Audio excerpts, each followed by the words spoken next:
الحقيقة بحب جدا معنى حياة بلا تدخين وجمعية حياة بلا تدخين والجهد الكبير اللي بتقوم بيه. هو حلم العقلاء كلهم، يعني أي حد عاقل لازم يكون بيحلم بحياة بلا تدخين.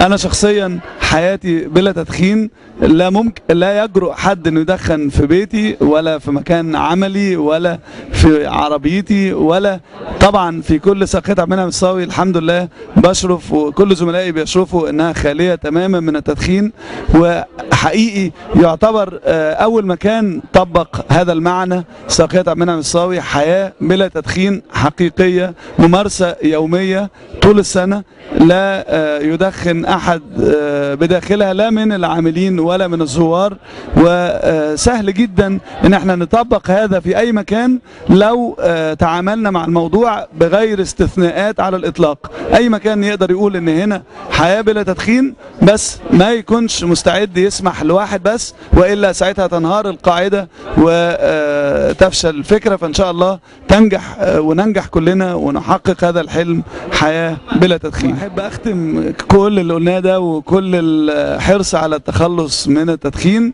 بكلمة بسيطة اسمها أنا حياتي بلا تدخين، وسعيد جدا بهذا الشعور وهذا التوجه.